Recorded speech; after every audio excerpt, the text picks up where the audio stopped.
Hey, what's up everyone? This is Derek Plavin. Can you believe the length of this video today? This is crazy, right?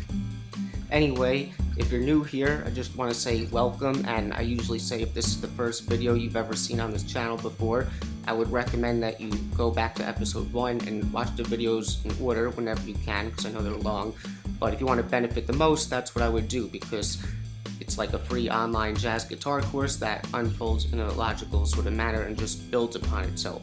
But since you clicked on this one today, check it out first and see if you like it, and then you can take it from there.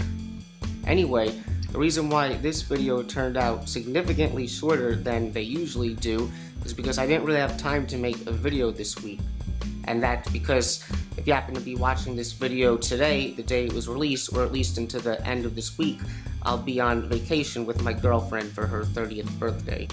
But I still wanted to get a video out, so I decided to pick a pretty simple example today that I don't really have any unique points when it comes to soloing over these changes, at least compared to what I've said already.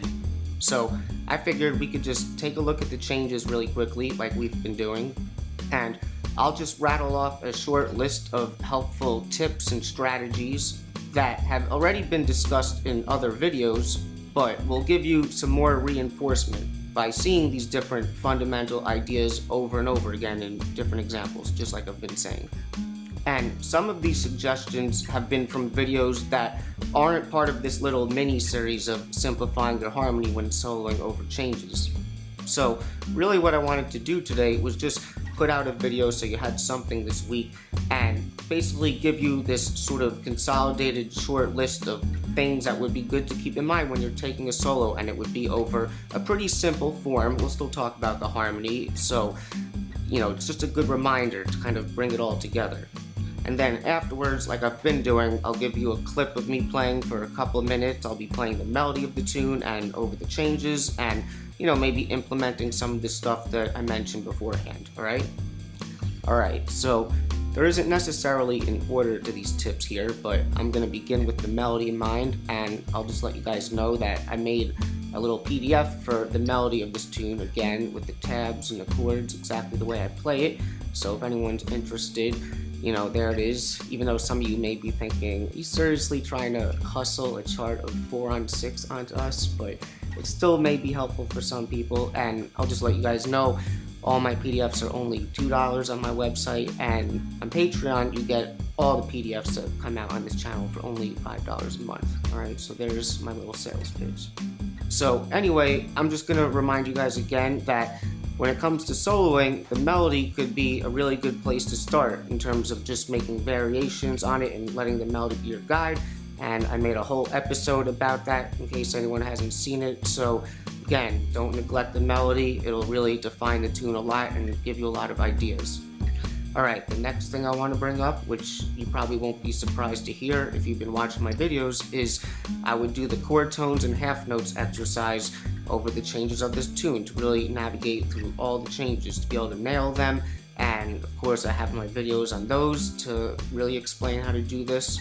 And this will just give you a comfortable grasp of the harmony for this tune in a way that allows you to feel comfortable with the time and to be able to keep up with it consistently, as well as hear the strong melodic notes voice leading into one another.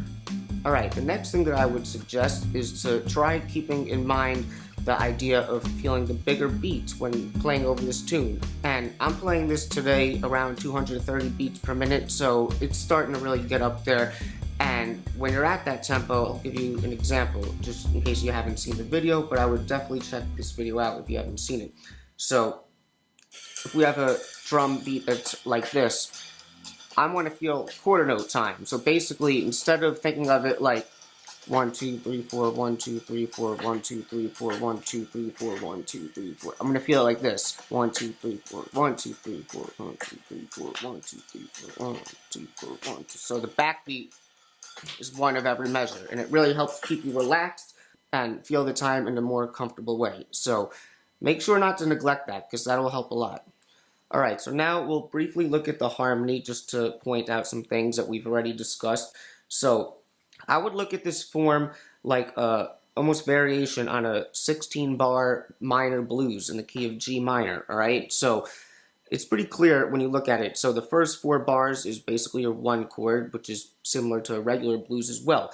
And then in bar 5, we get to the C minor, which is the 4 chord in a G minor blues. So that makes sense. And even though it doesn't stay on there, the harmonic motion that these chords create are logical and smooth, and it leads you somewhere, which, just like in a regular blues, the 4 eventually gets back to the 1. And look, we have a 2-5 that leads to the G minor, and then it's just another 2-5. Now, this one is chromatic.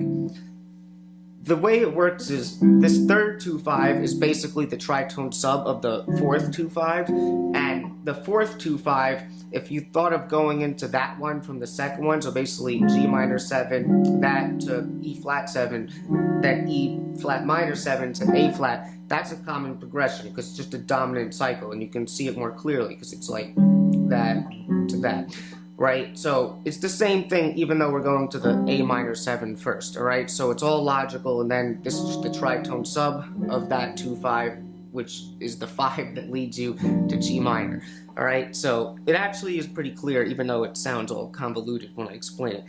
So if anyone has any questions, just put it in the comments. So after that, we get back to the 1 chord and we just stay on that. Now, like I said, these charts are weird sometimes. I wouldn't put in the last bar there of those 4 bars of G minor, I wouldn't put that C minor to F7, but you can.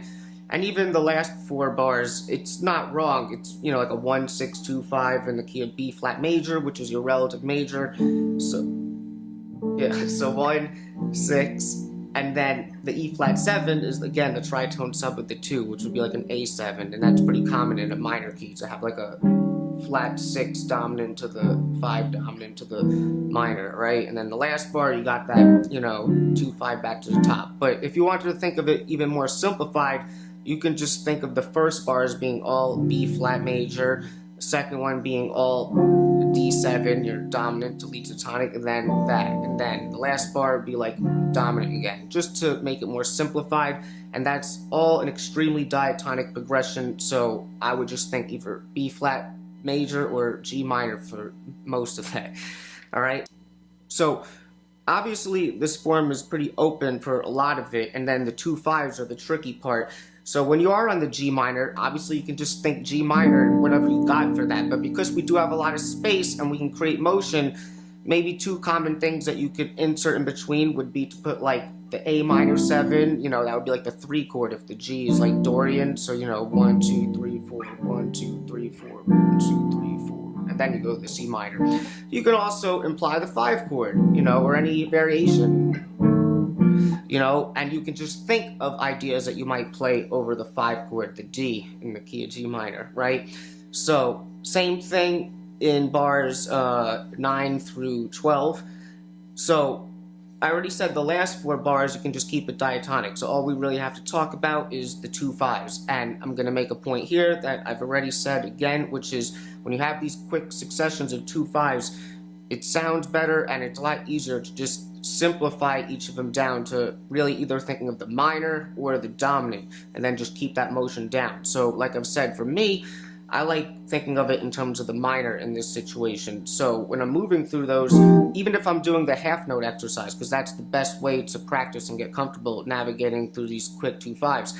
But what I'm thinking is basically C minor, B flat minor, A minor, E, you know, that was a repetitive pattern, but it still works, right? So you don't have to worry about the dominant necessarily when you have these fast moving 2-5s, all right? So that's just another good reminder there, is to make sure you can understand where the 2 and the 5 are basically lumped together to create a simplified sound. And then finally, even though I feel like I should have said this before the harmony, I'll just remind you again, you know, I'm explaining all this harmony because people need to learn and understand and internalize this stuff, but realistically, when I'm really playing, even if I'm thinking of these things harmonically subconsciously, I'm really mostly concentrating on hearing melodies and phrases and vocabulary that I may have worked on, and I understand all that stuff in relationship to the harmony, but that's really the stuff that's guiding the ideas that I play, the melodies and the phrases, not the harmony in particular, alright? It's part of it, but I digress. So we'll just leave it there today, because like I said, I want to keep this short, but if anyone has any questions, you know, please put it in the comments, and If you enjoyed this video today, I would really appreciate it if you gave it a like and consider becoming a subscriber as well as a contributor to Patreon, where I said you get for $5 a month all the PDFs that are always coming out on this channel. And if you think anyone else would enjoy this content, please share it with them as well. And I'll see you guys when I get back. So here's the little clip of me playing, and I hope you enjoy.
Swinging and playing the blues.